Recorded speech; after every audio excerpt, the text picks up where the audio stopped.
Have you sent little Billy off to his room to do his homework and found that he comes back much more quickly than he did a few months ago? Are his essays much more eloquent and well thought out and organized than they've ever been before? If any of these things are true, then, well, Billy might be cheating. But how's he doing that? And do we have any way to know? Stay tuned to find out.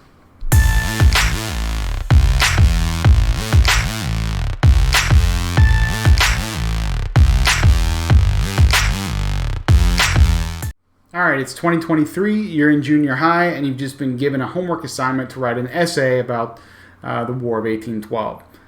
And they want you to just do it in, say, 5 paragraphs, right? Summarize the War of 1812 in 5 paragraphs. Okay, but guess what? It's 2023 and you're in junior high. You watch TikTok, so you know about ChatGPT already. In fact, you probably know how to use ChatGPT to cheat already. Now, I'm not suggesting that teachers aren't aware of the sort of level of ability of their students, and I'm sure there's a lot of teachers out there who are catching these kids doing this. But nonetheless, there's probably a lot that aren't too. So, if I'm that kid, I'm going to ChatGPT and I'm saying, summarize the War of 1812 in 5 paragraphs. And of course, ChatGPT, being what it is going to do that. And little Billy might just decide, hey, I'm going to take this and turn it into my teacher because, you know what, I don't really care. They've got so much else on their plate, they're probably not going to figure it out. But you as a parent might care, and certainly the educators care. And so what we need to know is, how can we catch our children doing these things, right? If we want to check their work, how can we do that? The harsh reality of this situation is that this technology is not going away, right? We are going to have to adapt the way that we teach our kids. This is just another tool. They're going to use this. So if they're clever enough to have fooled the system, you kind of got to admire that to a certain degree, but at the same time, we want our kids to get an education. So that's what we're trying to do in this video. We're going to take a look at a couple of different online tools, and we're going to see, can they figure out that this 5 paragraphs that it just generated on the War of 1812 is generated by AI, and then can we fool it? Is there anything we can do to make it think that maybe AI didn't write it? Because that's what kids are doing. They're figuring this out already, so we need to know how to combat that. So let's pop over to the first tool and take a look at what it does. So this first tool I want to show you is called AI Text Classifier. It's from OpenAI, which is the same company that's given us ChatGPT. And what it's designed to do is look at text and decide if that text was written by artificial intelligence, like ChatGPT, for example. So here you can find it at platform.openai.com/AI-text-classifier. And right away, it gives you the current limitations of the tool, right? It requires at least 150 to 250 words or 1,000 characters. It lets you know that the classifier isn't always accurate. It can mislabel AI-generated and human-written text. It can easily be edited to evade the classifier, right? So AI-generated text can easily be changed to fool these tools, which is something we're going to look at a little bit later. And the other thing to note here is that this particular tool is more likely to get things wrong when the text is being written by a child or not in English, because it was primarily trained on English content written by adults.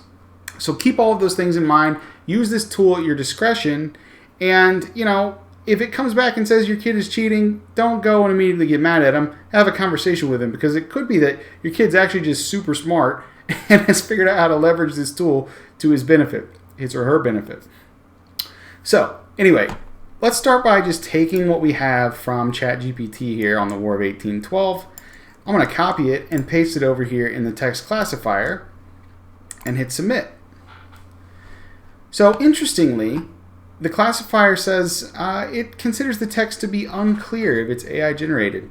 That is very interesting indeed. Typically, something straight out of ChatGPT like that is going to flag pretty quickly as being AI generated, and we're going to talk in a little bit about how it determines that. But for this tool, it says it's unclear. So If you scroll a little bit further down, it doesn't really give you any more information about which sentences or which paragraphs may be AI generated or maybe human written. And so that's why I wanted to show you this second tool, which is GPTZero. And this was invented by a Princeton student who created it for the purpose of identifying plagiarism, identifying AI written text, and so forth. And I like this one a little bit more because it actually gives you a breakdown on big chunks of your text, what it thinks is most likely written by AI and what is most likely not written by AI.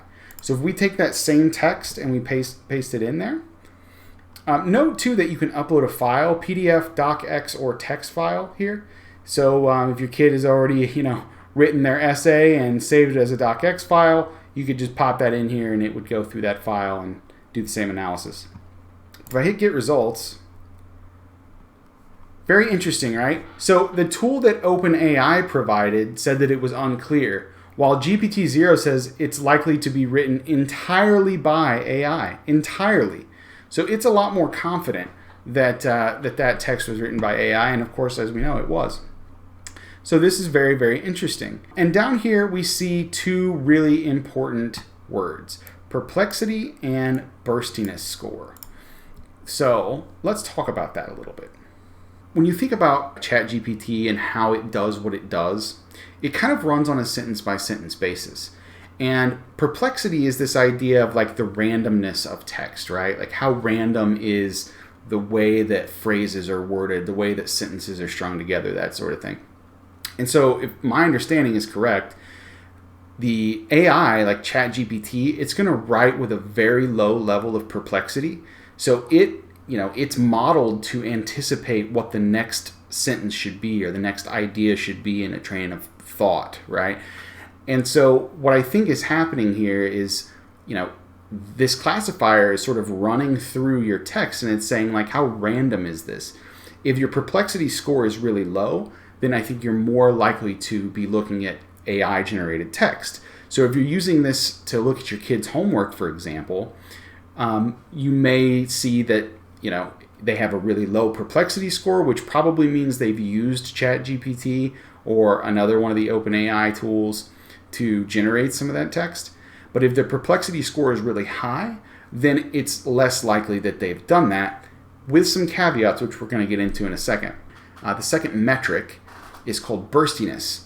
And so that's a measure of the variation of the perplexity. So how often does that randomness occur? Is it happening, every single sentence, or is it just happening, at the beginning of a paragraph, say, and then at the end of a paragraph, or in one paragraph and not in another?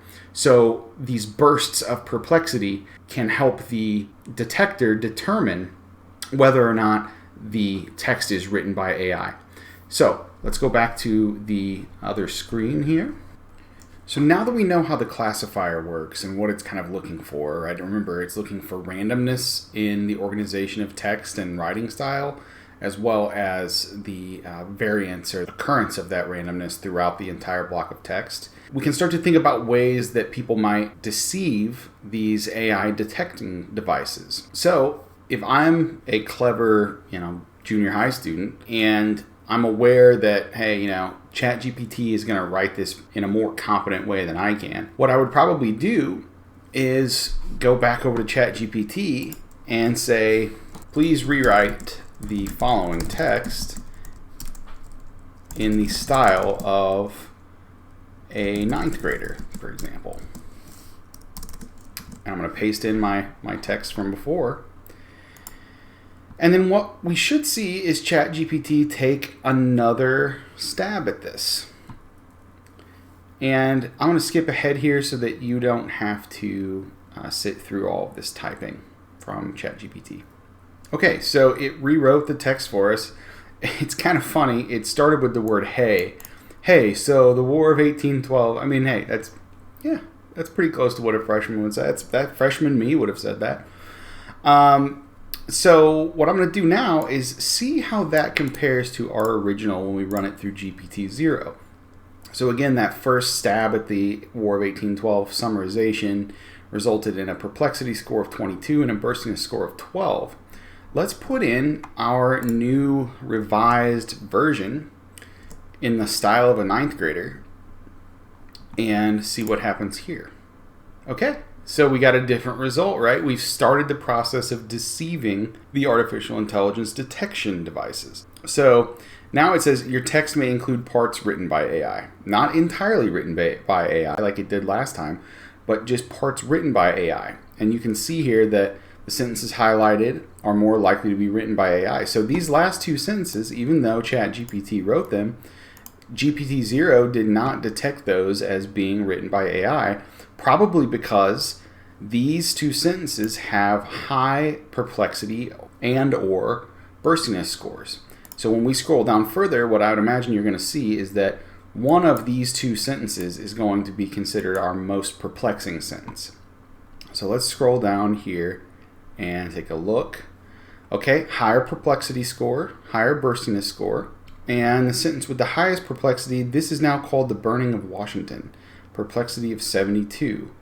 So, okay, well, I was wrong. This is actually our most perplexing sentence, and it was written by AI. So, very interesting. I'm curious as to why our most perplexing sentence is also highlighted as being more likely to be written by AI, when typically lower perplexity means it's more likely to be written by AI. I'm not sure how they come to that conclusion, but there you have it. So I guess what we've learned here is that just by iterating with ChatGPT and asking it to write things in a more simple way, we've managed to fool the detection device at least slightly. If we wanted to make it even more deceptive, then I think we could probably go in and make a couple of changes ourselves, right? So maybe I take this part off. The War of 1812 was a fight between the United States and Britain that happened from 1812 to 1815. So maybe I'll say between 1812 and 1815. The reason why the U.S. was mad, let's just say the U.S. was mad at Britain because they were causing lots of problems with their shipping and trade and they supported Native Americans. There you go. Just tried that. In June 1812, the U.S. declared war and it spread to Canada on Britain, and it eventually spread to Canada. The U.S. had some losses at first, but then they won some important battles. Say the U.S. lost some of their first fights, but then they won some important battles like the capture of Detroit and the Battle of Lake Erie. Britain also attacked some U.S. cities along the coast. Let's just say Britain attacked Washington, D.C. and burned down important buildings like the White House and the Capitol. This is now called the burning of Washington. Let's put a misspelling in there, and let's say they call that event the burning of Washington. Okay, let's just stop there and let's see what happens. So again, this is my modified version of ChatGPT's modified version of the original request, right? So we had 37 and 22 with ChatGPT's modified version. So now let's see what mine gets. Okay, so now it's saying your text is most likely human written, but there are some sentences with low perplexities. So as you can see, right, as we start to iterate through this, the tool becomes less and less and less confident that this text was originally generated by artificial intelligence. And I think there's a really important point here, which is this is a tool. Like I said, the harsh reality is that this is not going anywhere. This technology is going to be here with us from here on out. And so the question is going to be, how can we use this technology as a tool and not worry about it as being sort of, the end of learning, right? Not that anybody's being that dramatic about it, but you get the point. This is the third revision. We are to a point where the classifier went from saying this was entirely written by AI to now it's saying it's most likely human written, but there's a couple of sentences that might not be. So again, if I wanted to iterate on that a little more, I'd probably go pick these sentences that it thinks are more likely to be written by AI, and I would just change those. And eventually you might get to a point where the classifier cannot tell that there's any AI input whatsoever.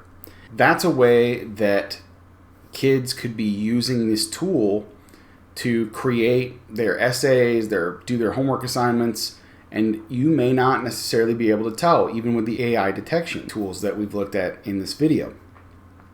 So I wanted to point that out to you.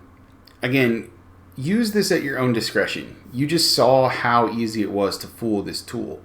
So if you suspect that your child might be using ChatGPT or other OpenAI tools to cheat on their homework, then feel free to use the tool to get some general idea, and that might lead to a conversation with them. But I wouldn't come out and just immediately accuse them of it unless the tool comes back and says, hey, it was 100% written by AI.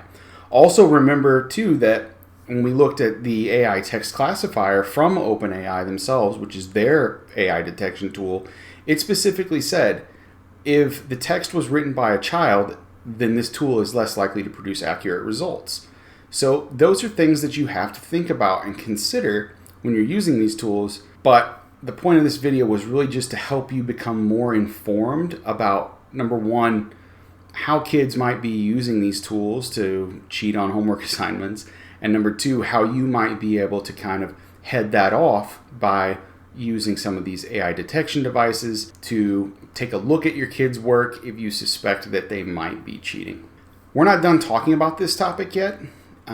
Coming up in the next few weeks, I'm going to be doing a collaboration video with Shane Young where we're going to integrate some of these detection devices into the Power Platform in various ways. So stay tuned for that. We're really looking forward to bringing you that content. And in the interim, I hope that you got some value out of this video, and I will see you in the next one. Take care.